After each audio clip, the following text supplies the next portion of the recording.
A bit of maintenance on the flatbed trailer before I head off to Colorado for the Jeep event. My dogs are all tired because it's like 104 degrees, 110 at one point. It is 8:30. I used the forklift and the car lift to raise my flatbed trailer so I can do a bit of maintenance before I end up going to Colorado here in 2 weeks.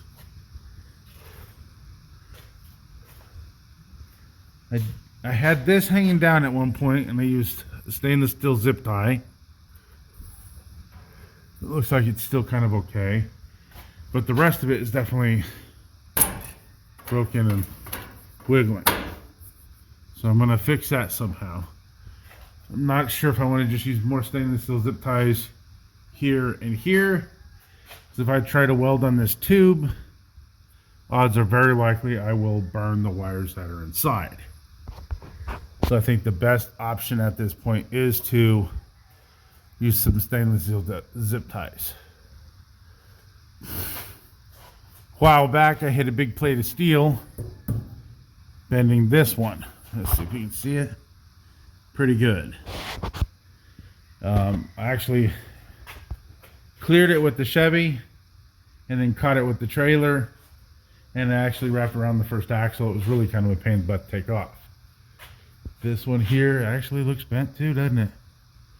So I bent both of these two. What about this one? This one's straight. So these two are bent. I don't think I'm going to worry about trying to straighten those out. I did check all the bearings. They feel fine. I'm going to grease them up. This wheel is actually bent. Did find out why I have no trailer brakes. This wire is disconnected, so I'll connect that and I'll use the correct connector here. The spring kind of looks bent, doesn't it? Might be time for new springs. Well, maybe they all look like that.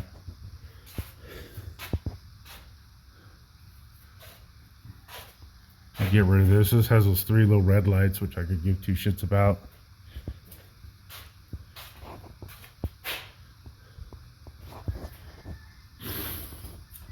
So, that's broke. This one here, that's broke. Oh, she needs a bit of work. All right, so I have this holding up this axle, this strap holding up that axle. Shouldn't have that much play. I don't know if you can see it or not.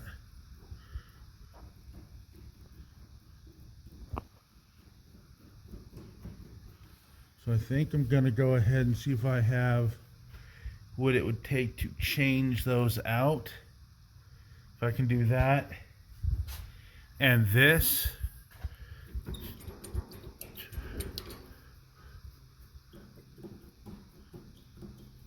don't know if that's coming across or not. That should. Holy shit.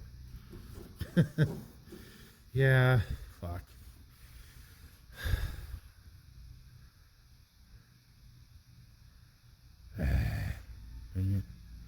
I think I have to change those out. I think these are fine. These are definitely, wow, look at that one.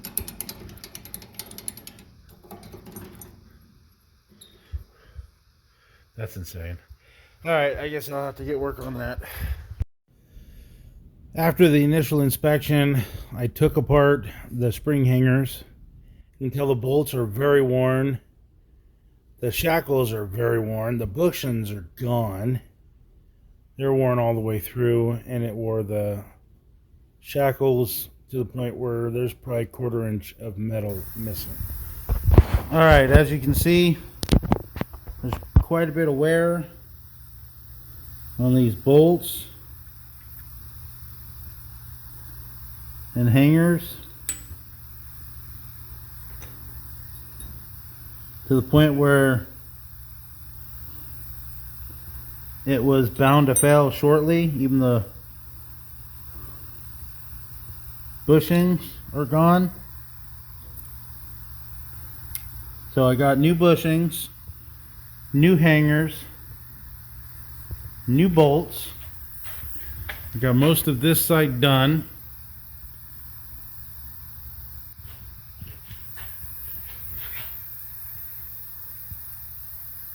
So this should be in better shape for the trip. The top center bolt was worn excessively, missing almost 1/16 of an inch. I got the new shackles and new bushings ready to go. This side is done. While I had issues with the hangers and the bolts being worn, as indicated in the pictures previous, and these bushings here are gone. The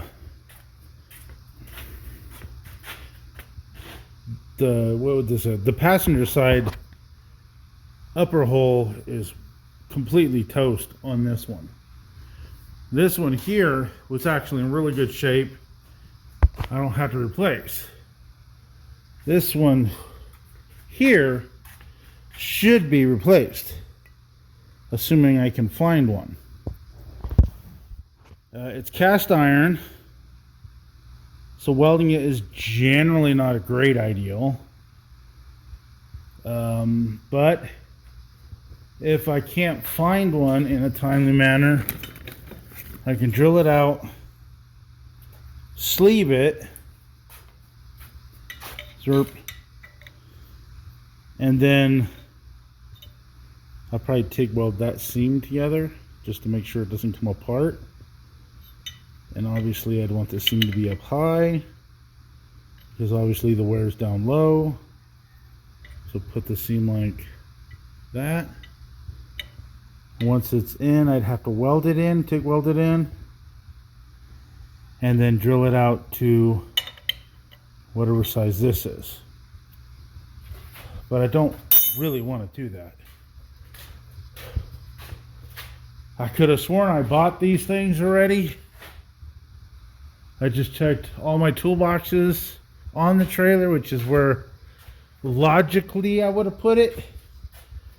Anybody that knows me knows logic doesn't always come through. I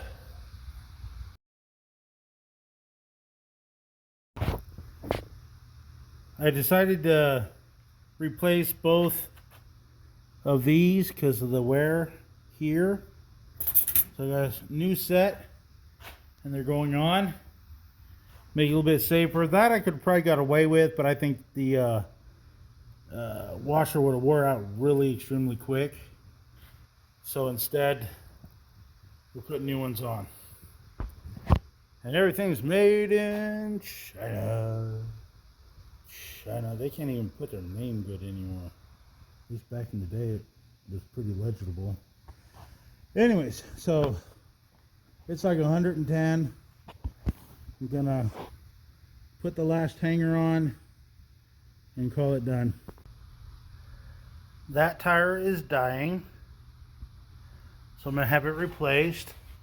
I had this brand new tire on the spare rack, so that's on right now. My new hangers, new bolts, new bushings are all installed. I'm not worrying about this. I'm not worrying, what was the other one that was bad? This one? This one. I'm not worrying about either of those, mainly because the tires of the Jeep generally stop right here. And none of these welds are cracked. So I'm just gonna ignore it and hope it goes away. I greased everything. I adjusted the brakes a bit. I fixed the wires here. Cleaned up here. I zip tied with stainless steel zip ties that pipe, because I didn't want to weld on it, because I figured I'd just melt the wires inside. Yeah, so I am about ready to drop this thing. Maintenance is done. Looking forward to my Colorado trip.